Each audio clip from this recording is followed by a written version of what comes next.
For some reason, the countdown stopped.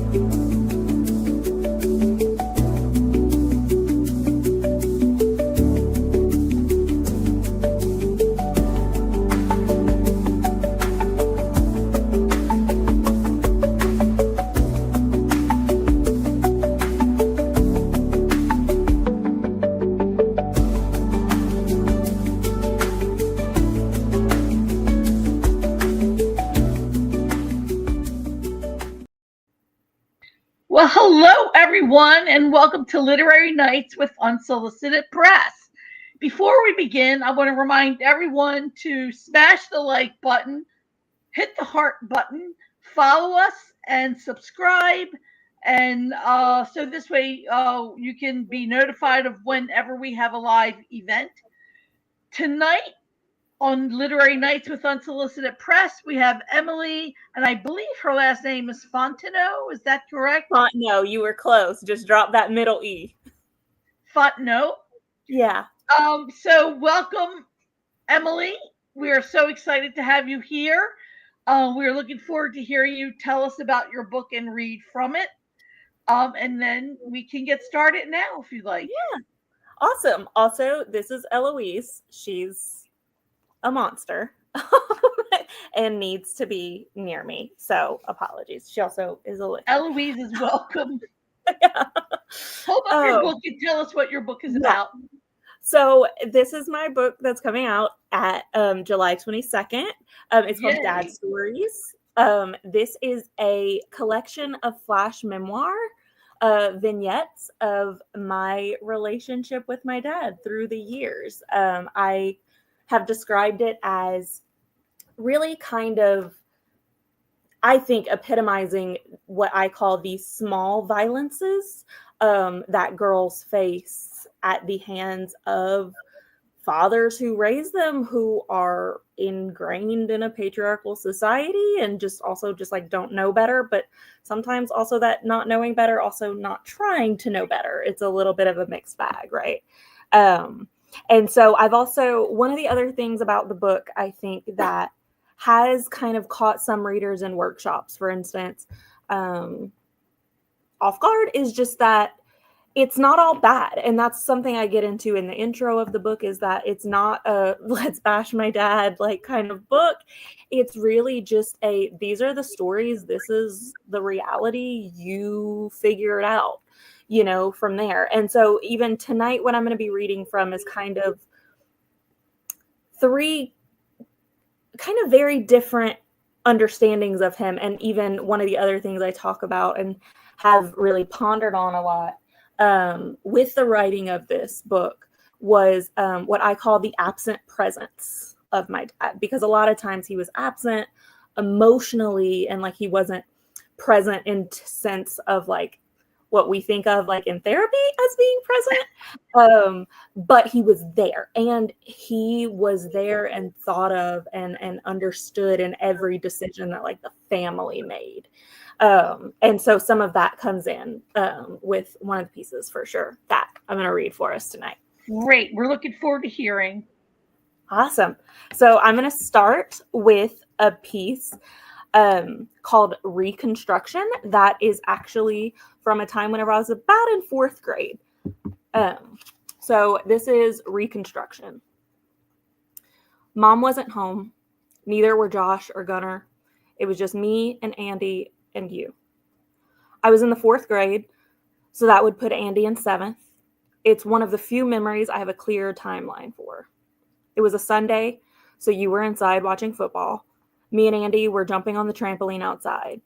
It must have been before Hurricane Rita, because I can't imagine it surviving that.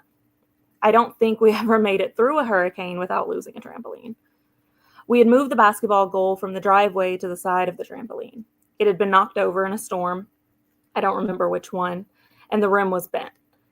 I had challenged Andy to a basketball game on the trampoline, and she was beating me terribly. I think the score was something like 60-0. I got so mad as she scored again that I took the basketball and threw it into the yard. Let's just jump. Then, after about 3 bounces, I demanded, double jump me. She did, and some of my good mood came back as I soared through the air. My pride wouldn't let me show how much fun I was having, so instead, I kept yelling at her to bounce me higher. And she did. We were jumping so aggressively, it's no wonder I hurt myself. At one point, Andy skyrocketed me so high, I spent 10 seconds in the air. I think I spent 10 seconds in the air. I thought I would never come down. I remember my stomach dropping while being in the air and desperately wanting to be back on the ground. When my feet finally did hit the trampoline again, my right foot went perpendicular to my leg, folding inward. As if I was a puppet whose master had suddenly dropped the strings, I collapsed. I just stared at my foot for a while. I had twisted, bruised, and sprained both of my ankles enough to know what it felt like, and to know that this was not that. I sat there trying to figure out what had just happened, but I couldn't think with Andy's constant jump, jump, jump, and the movement on the trampoline. "Stop jumping!" I screamed. "Why? What's wrong?" Andy asked as her jumps became bounces until she was just there standing. I tried to tell her what happened, tried to say my ankle, and that's when the tears came. After a few seconds, I yelled, "My ankle!" at her like she should have known. Andy was fascinated with the medical field at the time and wanted to be a doctor. She sprang into action. "Okay, we have to get you in the house." "I can't walk," I cried. She hopped off the trampoline and said, "Wait here, I have an idea." She came out of the barn wheeling my bike. I just stared at her, dumbfounded. "Get on," she said. "I can't walk. How am I supposed to ride my bike?" She looked at me with the most exasperated scowl a seventh grader can manage and said, "Trust me." I wiped my face, done with the tears, and scooted off the trampoline. Andy helped me down and got me on the bike. Then she told me to prop my foot up on the handlebars. Of course. I felt so stupid for not realizing that this was her plan. She wheeled me to the front door and helped me up the stairs to the living room where you sat reclined. She laid me on the couch and propped my foot up with 2 pillows. She whispered, "I'll be right back." I tried to quiet the leftover sniffles from the crying I had done. She came back from the kitchen minutes later with supplies. She pressed an ice pack to my ankle and handed me a cup of water and 2 ibuprofen. "Take that. In a couple of hours, I'll give you some more. Make sure you keep the ice where it hurts and keep it elevated." I took the medicine and nodded at her instructions. "You want some more water?" I nodded, and she left to fill up my cup. When she came back in, the game went to commercial, and you asked, "Y'all okay?" Handing me the water, Andy said, "Yeah, I got it. Don't worry." And you didn't. You flipped to another game that wasn't on break and turned the volume back up. That was the first Patriots game I ever watched with you. I think it was the first football game I'd ever really watched. You talked out loud about the team and their work ethic of Bill Belichick and Tom Brady and Teddy Bruschi, and it felt like you were talking to me. I decided that day that the Patriots were my team too. 4 years later, my ankle still hurt, so Mom took me to the doctor. A single x-ray showed him that it had fractured in multiple places and had healed wrong.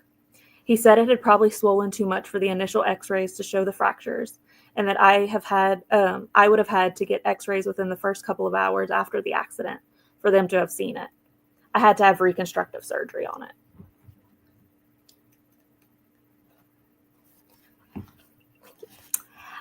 Next, pardon the language, I am going to be reading a piece that has been previously published by Hive Literary Avenue.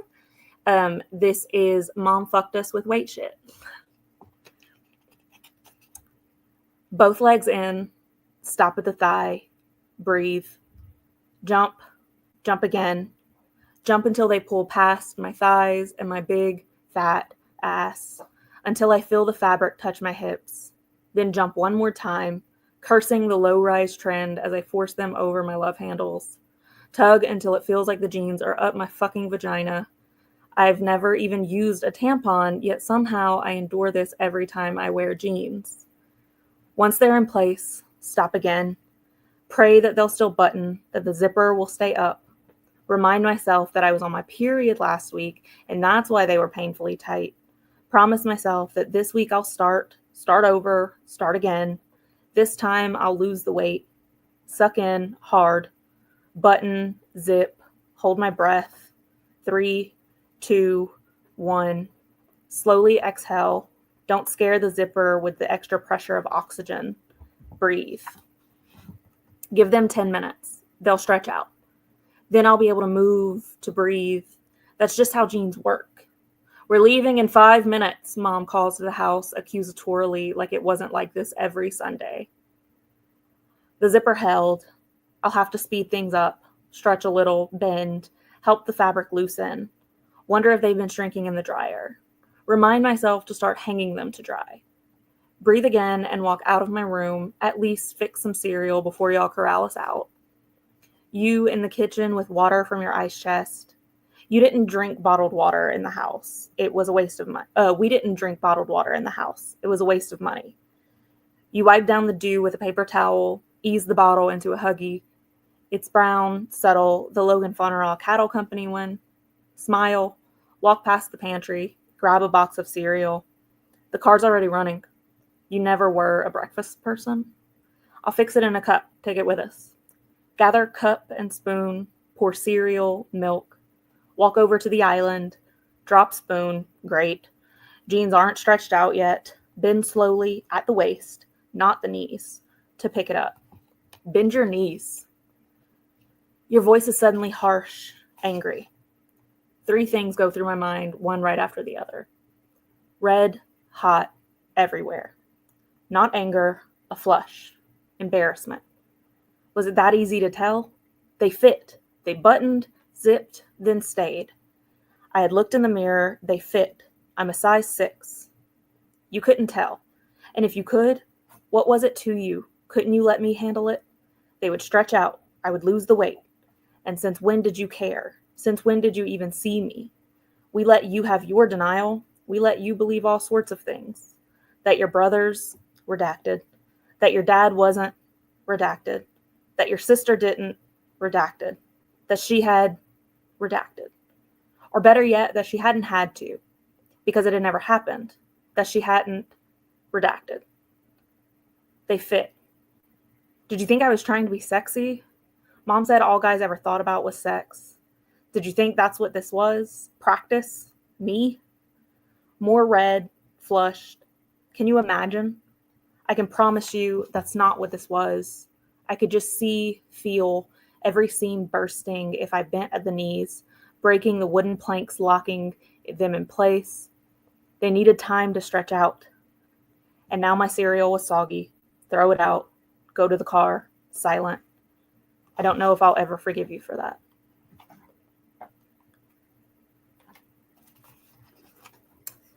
And now we go to a story from my adult life. This piece was first published in Children's Churches and Daddies, which as soon as I heard the name of that journal, I just went, yup. I didn't even have to read what the magazine was about. I was like, that's the journal for me. And this piece got picked up and it's been published in some of their anthologies since. But it is available online through them. This is trash. I drove home and back to Lafayette after my last day of the summer semester. I had to pick up Matt, who was low on cash and couldn't afford the gas. I needed a friend, I did for a while, to facilitate my rebellion. I got my nose pierced, then went to Port Barry to hang out with church friends. I'd hoped we would go late, and we did. I got home to a sleeping house. My face was safe for the night, and I could enjoy it. I had to clean the piercing, though. Probably should have hours earlier, but it never got infected, so no harm, no foul. I got out Mom's gumbo mug, the green one Gunnar painted I Heart Mom on in gold at church, filled it with hot water and salt, then shoved my face in it, making sure my right nostril was submerged, watching the clock, making bubbles, giggling at myself. I heard y'all's bedroom door open, kitchen side, my left, the free side of my face lit with the oven hood light. Hey, baby, Mom whispered groggily. I lifted my face from the mug and smiled in profile. Did you have fun? Yeah, we did. Good. I'm going back to bed, little one. I just wanted to tell you good night. She paused for a second. Give me a hug. And I did, awkwardly, keeping the right side of my face from her. If she noticed that or the mug of salt water, she didn't mention it. She must not have wiped the sleep from her eyes. The next morning, I woke up and smiled in the mirror at the tiny glint of the stud. Then I breathed and navigated the kitchen, all odd angles and half glances as I passed Mom on my way to the coffee pot. Andy was in my usual spot, so I had to take the seat on the couch that would put my right nostril on display for everyone to see. Andy noticed first. Little snitch. She had noticed my tattoo first, too. Are you serious? How trashy. She was never one for subtlety. I glared at her over my coffee. What? Mom called from the kitchen, and seeing the standoff going on between us, looked at me and said, Emily Reese, what did you do? I slipped on my best, most innocent and awkward smile and tilted the right side of my face toward her. I got my nose pierced. I half expected her to walk over, grab my chin, and inspect it like in the movies, but she didn't. She just sighed. I hope you've thought about this. Can you even have that for work? I can take it out if I need to. Yeah, and when you decide you don't like it anymore, it's going to look like a big black head on your face for the rest of your life, Andy chimed in. Look, who cares? I like it. I've wanted one for a long time. You know what? Fine. Mom threw the dish towel down. But you have to tell your dad. I looked her in the eyes and said okay, much more confidently than I felt. Andy snickered in my chair. Timing and grace are things that I obviously didn't learn from Mom. As soon as you walked in, she cocked her head at me expectantly. I motioned a quick chill, but she was going to wait me out. You noticed the tension, which is really saying something, considering. What? You asked Mom. Ask Emily what she did last night. Arms crossed, eyes never taken from mine. You turned to me. Well? I broke from Mom's stare. I was scared my voice would crack if I tried to say it, so I tilted my face again. Vanna whited my nose and smiled. You did that thing where you leaned closer and squint as if you could see any better while you were still across the room from me. What's that? You asked. She got her nose pierced, Mom answered for me. A small victory. Patience is a virtue. It's so trashy, Andy added. You straightened. I think it's cute. You know, it's in fashion now. A lot of the girls around the office have them. I like it. As you said all this, you had noticed the TV, the Kardashians, a regular Saturday morning feature, and crossed the room to your chair. You held out your hand to Andy for the remote. Give me that. There's got to be something better to watch. Thank you.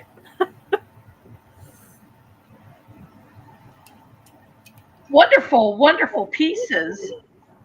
And of course, now we have our Q&A. What inspired you to write this book? Aware that you were, your dad is sort of the central figure, but not really. He's sort of a central adjacent. So part of it is that I'm just a really kind of intrinsic and self-reflective person. And so I'm constantly like thinking about and like just trying to better understand, the family dynamics of things and just like try to understand who I am from all of that. But really what started it is in my last year of undergrad, I was in a relationship, it was a murky situation that was, it was questionable. There was some gaslighting, there was some emotional manipulation and things like that. An older guy, and on top of that, my parents were also really butting heads a lot, and my mom has never really held back with what she told me and my sister, at least. And so she had been considering divorce. And before that, then she had only ever considered divorce before or until waiting until my little brother graduated from high school. And she was getting at the end of her rope at that point. And with all that going on, I started noticing similarities between this guy that I was entangled with and my dad. And I had even a full conversation with my mom one night, crying, and she kind of knew some of the situation with this guy. And I had just told her, kind of unfairly, but also it's kind of the way we as women talk to each other in my house. And growing up is that I just told her, I was like, if you don't divorce dad, then you're telling me that it's okay, that I should stay with Michael and accept this, kind of a thing, because I was noticing those similarities. And with all that going on, I was taking my senior capstone class at undergrad, And I wanted to explore that. I wanted to explore these parallels and dualities. And I'm a fiction writer. And so I was like, I'm going to write a short story. And it's going to be about a girl whose dad died. It's not going to be a divorce because my dad's going to die. And she's going to be going through a breakup. And that's what it's going to be. And it was the worst story I've ever written in my life. It was terrible. And the only thing that I was able to salvage from that piece is actually the first piece in this collection, which is called now Letting Go, which is the true memory that I wrote into the fiction, which was the story of my dad teaching me how to ride a bike. And whenever I eventually got into my PhD program, years later, right, I realized why that story sucked so bad. And it was because I was trying to make it something it wasn't. I was trying to write fiction where nonfiction was needed. And it wasn't going into that box, you know? And so I just kept turning back to letting go and to that memory and to, okay, what if I wrote pieces that are nonfiction, but I didn't do all the reflective work? What if I just wrote the pieces like a fiction writer would, but it's all true? And then from there, they just spiraled out. And I eventually, made and I am not typically a planner whenever I write. But for this one, I knew it was going to be a book. I knew it was going to be a collection. And I sat down and I wrote, what are the memories that are the core ones that I need to touch on? And I just wrote out a list. And then from there, it would be like, okay, I need to write something, pull out the list, what's today? And I didn't go in order because that's not my vibe, but I did, it was like, what's on my heart today? What's the memory I need to write? And then from there, it was just a lot of time of consolidating them, seeing how they fit together, see what didn't fit, all of that. So do you want to read an excerpt of that one piece that you referenced of your dad teach you to ride a bike? Sure. Yeah, there's one particular part I'll read. And I did, in honoring that terrible short story, I did keep the intro to the flash fiction piece, which is me standing at a pulpit at my supposed dad's funeral. My dad is very much alive. So that's the only not true part of this book. Okay. Well, fictionalized. You took liberties. Right. So, let's see.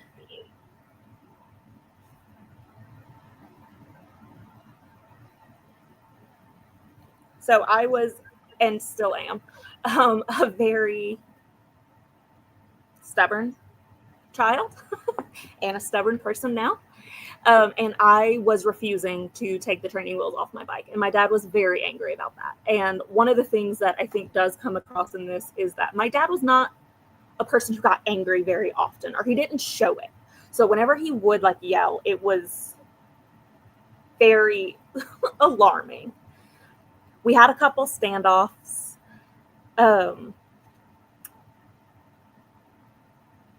And in this, I also acknowledge the parts that I don't remember, right? So I'll start from there. I don't know how you got me back outside, because I had tried, I had gone a little bit, he let go before I was ready, and I was like, nope, and I walked back in the house. I don't know how you got me back outside, but that's the next thing I remember. I guess you followed me in the house and talked to me some more. I don't remember. All I know is that I made it back outside. I know you yelled. I remember yelling. That's enough. Now get on this bike and learn how to ride. You can't be scared of a bike all your life. You told me you wouldn't let me fall. You said you wouldn't let go until I was ready. Tentatively, I allowed it. You warned me you were going to let go before I was ready. I remember. I remember screaming hysterically for you not to let go, but I felt your hands leave the bike. I jumped off. The image of the stubborn child infuriated at the betrayal of her father. You didn't wait for me to say I was ready. You let go amidst my horrified cries. You had it. Did you really think I was going to let you fall? I think of my body decorated by the scars of my clumsy coordination. I can't blame you entirely.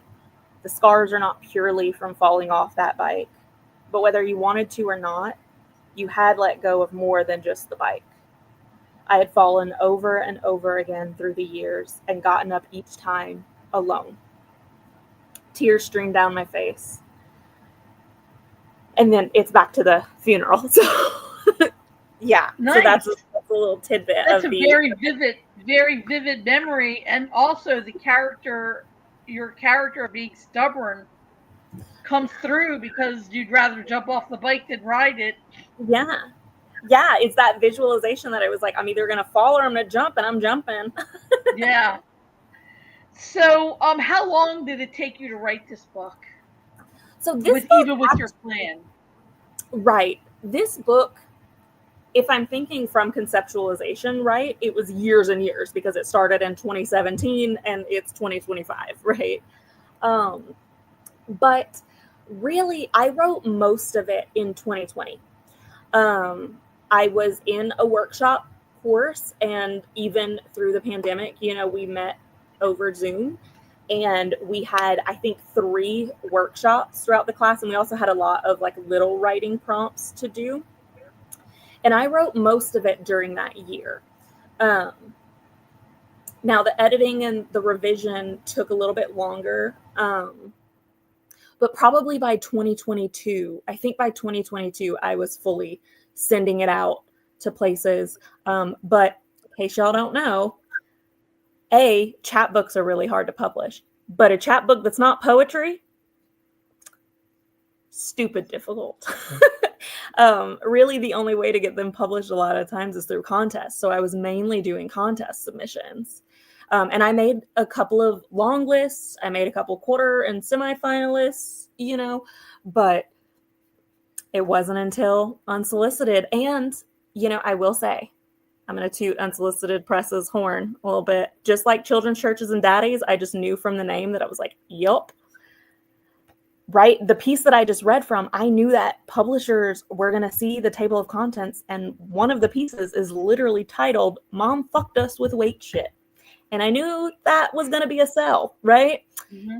But I went to Unsolicited Press's website one night whenever I was looking through places to submit, and they used the F word in a couple of their like submission guidelines. And then there's a thing that's like, have you noticed that we've used the F word a couple times? If that bothers you, you probably shouldn't submit to us. If that made you excited, you should probably send us your work. And I was like, submit. So how long did it take you to actually put the pieces together in the way that you thought that they would work as a full piece? So it's a bit of a two-sided answer. So for one, I knew that I wanted to go in chronological order.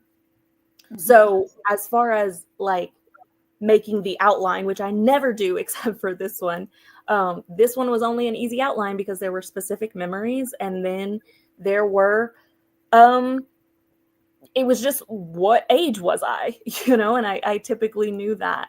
So what order they went in was fairly easy decision. Mm-hmm. But there were other pieces that have gotten cut through the years of submitting and everything. And those pieces, it was more about, is there already a piece that does this, that explains this aspect? Like, for instance, there's a piece that's kept in here called Buried by the Barn that starts with talking about a birthday party my little brother and I had at the roller skating rink. And I didn't know how to roller skate. But there was an earlier piece in earlier drafts of the book that I also had a piece about learning how to swim at a birthday party. And it involved my dad yelling at me. And then I eventually just jumped off the diving board because it was easier than dealing with him yelling. And so then I had this triad of like, okay, I've got the teaching me how to ride a bike. I've got the learning how to swim. And then I started that piece with one thing you didn't teach me is how to skate. And it wasn't until getting my edits back from Unsolicited that they were like, I don't understand what this means. And I was like, oh, that's because this is a later draft of the book. and that line is no longer relevant. So there were little things like that, you know, and some of it too, it was more like place-based, or some of it was more, this has to deal with the family as a whole, and I really want to focus this. And then the only other real kind of consideration that I had to do with this too is I didn't want too much like bash dad over and over again. I wanted some balance in there. You know, I wanted the ebb and flow of it. But I also knew that I wanted to use the second person. I knew that I wanted to use you in place of dad. And actually, like in this whole book, the only place the word dad is used is in the title and the introduction. Everywhere else, it's you. And even in the introduction, I do use the you. And part of that was to grasp through the words this, like, that absent presence that I talked about earlier of like, you're always there, but I'm not naming you specifically because it's that like distorted version. And so it was also a matter of having pieces that flowed, but also that the you didn't need to be explained. And part of that is done through the title and things, but it was making sure that readers didn't get lost in who you was, you know, through it. And that readers understood from piece to piece, the you is not changing. You know, it's always the same subject. So talk about how you sort of raised it to the universal, because the whole idea of the patriarchy is the dad is absent but present. Usually the dad is out working all the time and not home a lot. There's really, 99% of the child care falls into the mom. So, Absolutely. and do I even remember correctly that you're from the South? I am. Yeah, I'm from South Louisiana. Yeah, I thought it was Louisiana. So talk a little bit about how culture also played a part and how you raised it to the universal, because everyone has, well, not everyone, but the people who have dads understand the microaggressions, and they're not really meant to be hurtful. They're just done out of ignorance, basically, or because the patriarchy is so set in our culture. Yeah, it's just a way of being. Right. You know, part of this is done, and I have a piece in here, The Beast, that really digs into this, but there are so many pieces in this collection that have football in them to some degree, right? Even the first piece I read about my ankle, right? The whole thing was that he paused a football game. He didn't even pause. He waited until a commercial break to mute the football game and ask if everything was okay, and then changed it up. And that was the first Patriots game I had watched with him, right? And even, I'm not done with it yet, but I am making a playlist for my book, and I'm writing up a little thing for the newsletter and everything. And I have the Monday Night Football theme song opening the playlist because I was like, I can't have a playlist that doesn't have football, because this book, football matters. And I feel like obviously everywhere in America, but especially in the South, like football is like a religion. It really is. That's what matters. And there was so much growing up that was this, you have to like football, you have to know the stats, you have to know all the things, because that's the only time dad's going to talk to you, kind of a thing, you know? And that was part of it. And even, you know, there are small little nods to it too. Like in the piece I read about getting my nose pierced, how I said, like, he sat in his chair. Like, we had, like, that's dad's recliner. And when dad is home, the remote is his. And if football is on, he's going to be watching football. If not, he's going to be watching Andy Griffith. But like, those are the only two things he's going to be watching. And it also means, you know, you can't make noise. You can't bother him. If you're going to be in the living room, you have to be watching it. The piece, The Beast, also kind of nods at that it was like, oh, there was a game that we would play, but only during the commercials of Thursday night and Monday Night Football. You know, every other Like once the commercial ended, everything stops again. And so you've got those things, you know, and it was just like his rules. And even right, like that was in trash. Like that was my mom's punishment for me piercing my nose. It was, well, you have to tell dad, because there was an assumption about how he would feel about that. And how he would feel about that was very much colored by the cultural and familial understandings of what it means for a woman to have her nose pierced, right? Which is that it's trashy, you know, which thankfully we're getting away from that now. But, you know, it was very much still there. So yeah, I think, and the thing is too, you know, whenever I set out to write this book, I wasn't thinking of, and I tell this to my creative writing students all the time. It's like my biggest like preaching is that the more you try to write something universal or relatable, the less universal and relatable it gets. Mm-hmm. The more specific and genuinely you write something, the more relatable and universal it gets, because people will read themselves into things. Mm. And so like whenever I set out to write this book, I was really just like, I'm trying to figure out my own shit. I'm just trying to figure this out. If this ends up just being journal entries, it's just journal entries, you know? And whenever I started workshopping the pieces, what I noticed was the women and AFAB folks in the workshop group were reacting so much differently than the men and the AMAB folks. How so?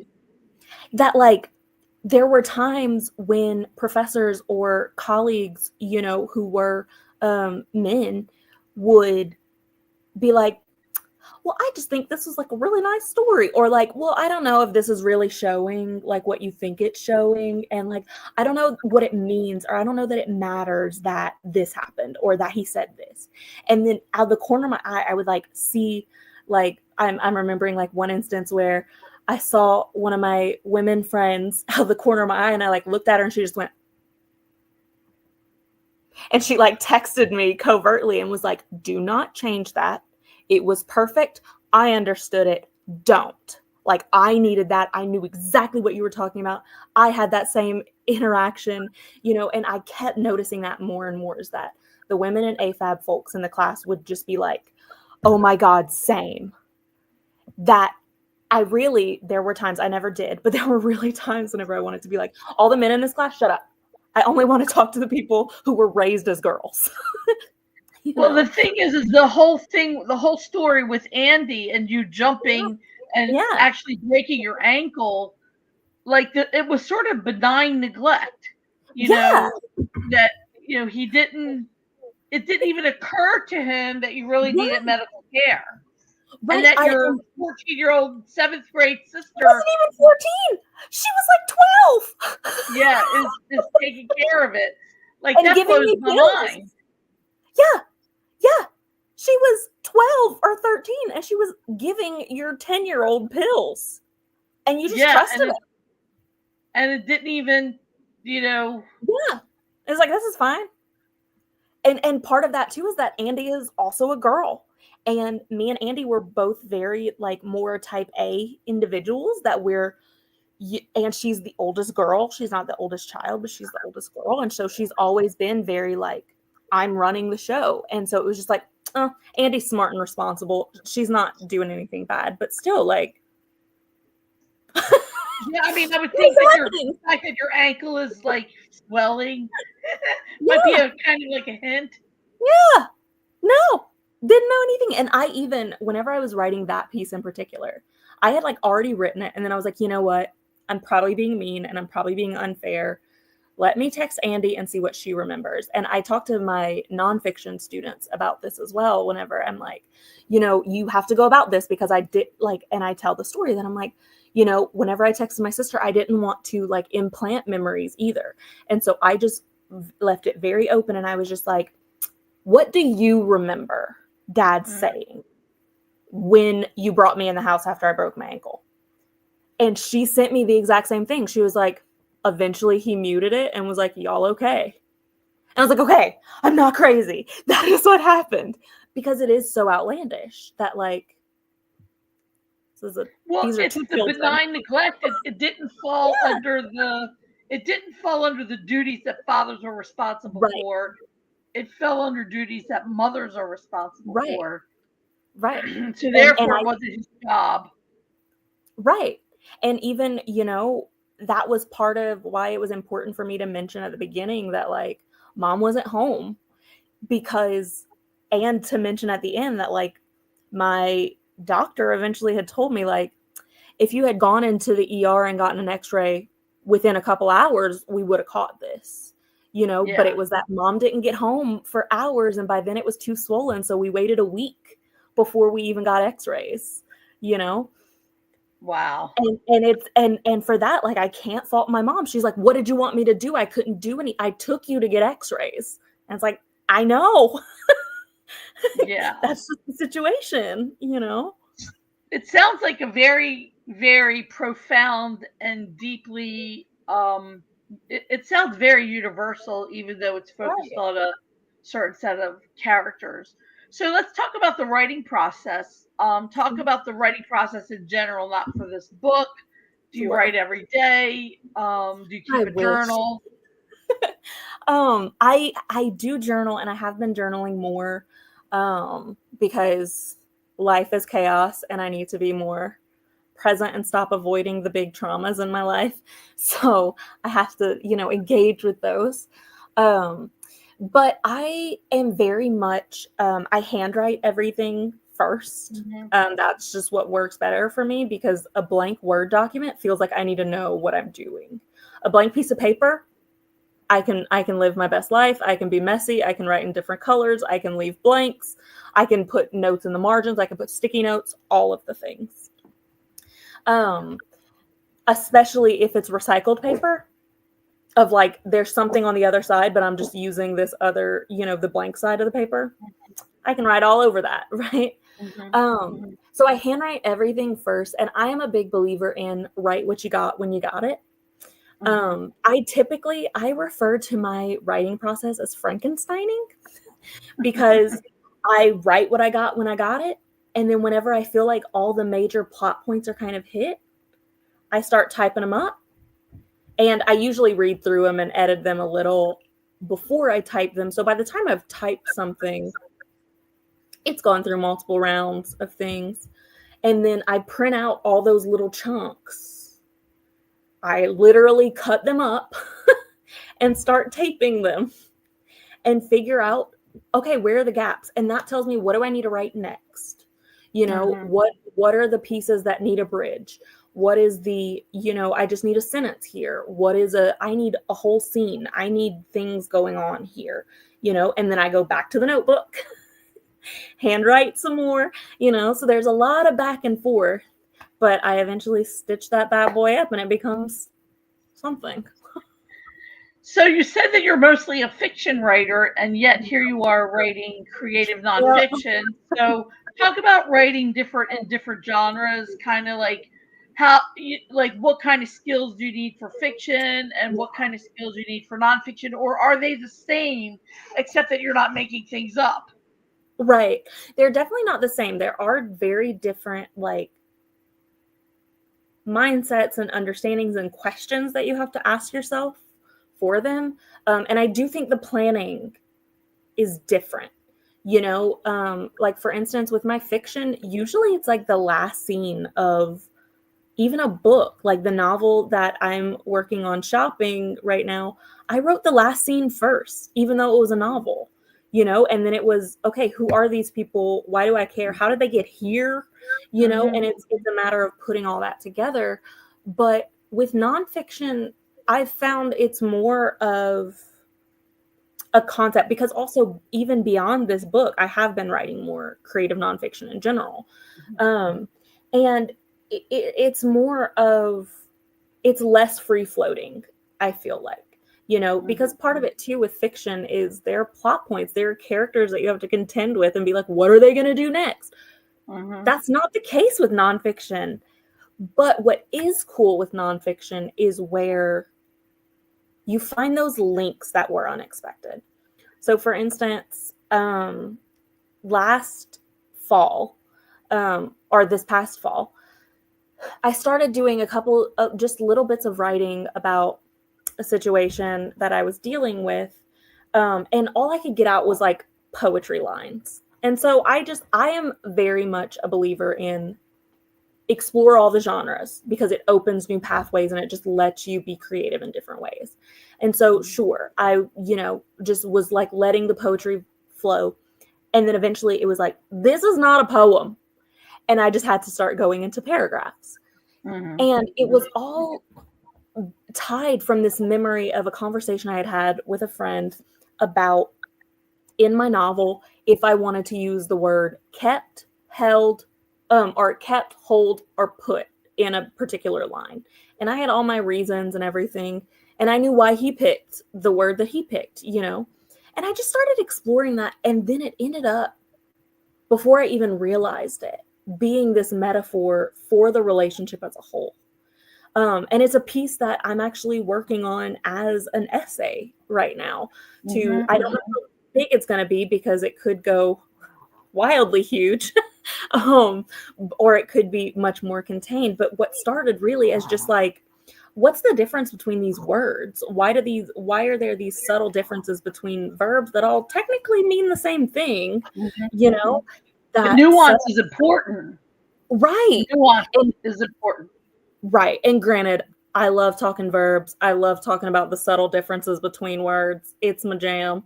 So I knew I was interested in that, but I didn't expect it to open up into like, oh, this is a metaphor, actually. This is like very endemic of this whole relationship, actually. That's weird.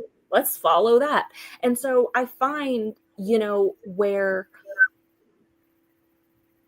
I sometimes have a grasp with my fiction of like how the plot is actually going to go.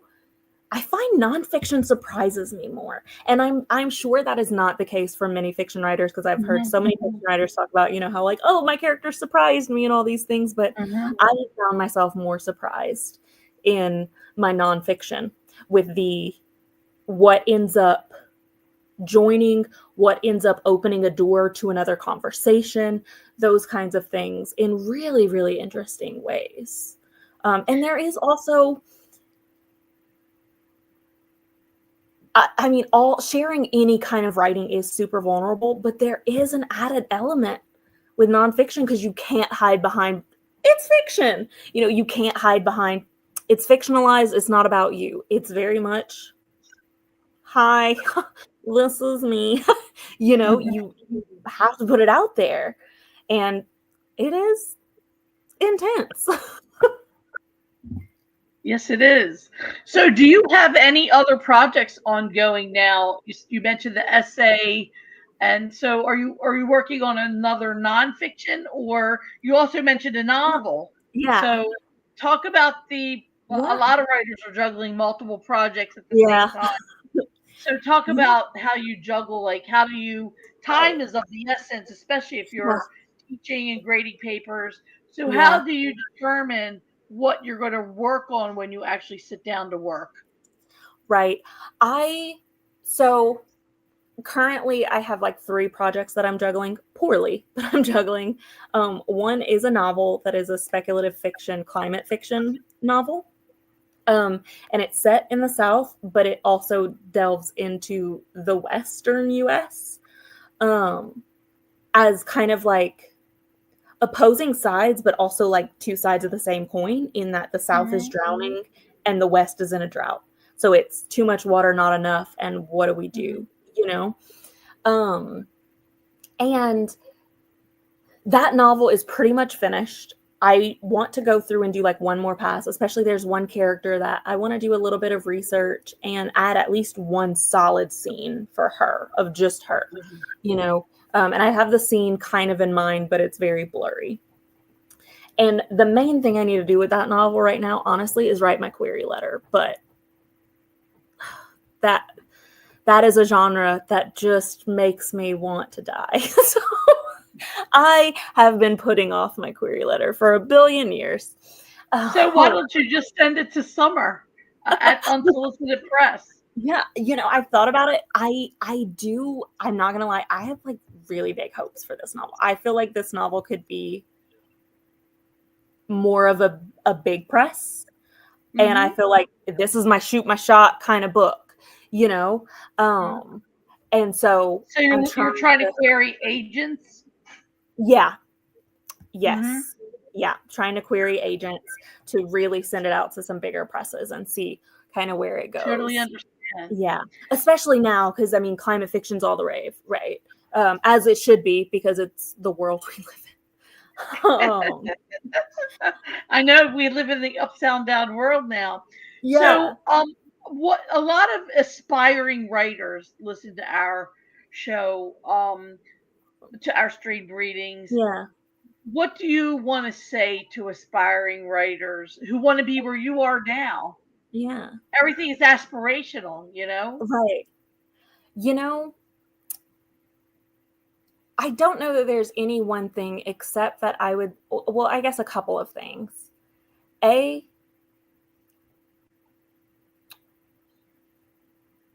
This may be a controversial opinion, but I am also a big believer, just like I tell my students, stop trying to write universal stuff, stop trying to be relatable, because you're doing the opposite by doing that, you know? Similarly, at the very least, in your beginning writing stages, stop thinking about your audience. Who cares? You know, I am a big believer in your audience, your readers will find you. Write what you need to write. I mean, the second tattoo I ever got is this one on my wrist that just says, write about it. And it is just to say, whatever it is in you that like, I have to get it out because this is the only thing that's in me right now. I can't do anything until I get this out. That's what you need to be writing. Worry about the readers later. You can't create an audience. You got to write what you got and readers will come. Like, you can't try to please an audience. You can't try to anticipate an audience wants or needs. All you can do is write what you've got and trust that the universe will send the people who need what you've got your way. Very, very wise advice. And what about writing discipline? What do you want to say to them about writing? Because beginning writers dream about the discipline, but Yeah. very rarely, it's hard to say no to those parties. It's hard to say no to invitations. TV. Yeah. YouTube. Yeah. So first, it's more of a do as I say, not as I do. Because I am very bad at this. I will say though, I don't, and maybe it's me just not wanting to or like giving myself a pass on it, but I don't subscribe to like you need to write every day in order to be a writer. But I do subscribe to you have to write shitty things. First drafts are gonna suck. Let it go. It's gonna happen, which is why I handwrite first, because it feels like it's less pressure. It doesn't exist on the cloud. It's just me and my notebook. But also, you know, if something doesn't get used, who cares? Write things that aren't towards a project. Even if you've got a project going on and you're like, I just really have a poem in my heart today, write the poem. It is only going to serve you, you know? And if that goes away, it goes away. Even I tell this to my students, I'm like, you know, they might hate me for it, but I don't believe in kill your darlings as an editing thing, right? I say, Control X your darlings, paste them into another document, and see if they come up later. You know, maybe that's just because I'm a hoarder. Who knows? But I'm, you know, like, that might be a good line for another piece. It doesn't work here, but it doesn't mean it doesn't work. Same thing for your writing. Do a prompt, even if it's not towards your current project. do a prompt, even if it never becomes a project. Who cares? It's gonna serve So you. explain, some people don't know, when you say do a prompt, some people don't exactly know what that Oh, means, sure. especially if they're new. Yeah. Please put your teaching hat on and say exactly Yeah. what that means. So even, a lot of times, especially if you're stuck and you're like, I don't have an idea, I don't have characters that I'm writing, I don't have a particular scene, I don't have a, poem. A prompt is just a writing prompt. It's just something to say, here's a little something to start you off. And this is something Here's a you can word, a Google. phrase, Yes. whatever. I mean, I literally, as a creative writing teacher, literally Googled like blank writing prompts to use in my classes. You can find billions of them everywhere. Mm-hmm. And it's really just, sometimes it's super stuffed of like, your character's in a haunted house and they just saw a ghost and nobody else believes them. And what do? And sometimes it's river. Do you, queen? But it's just kind of go off of that. And sometimes that can just help kind of relieve a blocker. I whenever I sit down to write, I can't go in without a plan of some sort. Like I can't be like, I'm going to write for 30 minutes, but I didn't figure out what I was writing or what I was writing towards. And so a prompt can just help for those times whenever it's like, oh, I'm not working on a novel right now, so I don't like know what scene I'm working on today, So sometimes you just need a little something to get you started. And once you get started, follow the rabbit hole wherever it goes. You're hearing it here, people. If you're stuck, use a prompt. I actually do writing exercises, which is very similar to a prompt. They're found in John Gardner's book. They're found all over the place. Yeah. So writing exercises are also helpful. Yeah. So what is one last positive thing that you want our listeners to know about the writing life before we, whether it's about your book or about getting published? What is the one positive thing that you want people to know about your work, your book, your publishing journey, etc.? I think I would especially just say, just like what I said with the, your audience will find you. Same thing with getting published. You're going to get rejected a lot. I personally don't look at a piece again. Once I've decided a piece is ready to submit, I have to get at least 7 rejections before I look at it again. Because if it's rejected 7 times, maybe I can pass another edit, But until then, 1 rejection does not mean that piece is not good. It doesn't mean the piece is not publishable. It just didn't fit there. It just didn't appeal to the taste of those readers. So just like your readers will find you, the journals and the publishers that you need to be with that will help your readers find you, you will find.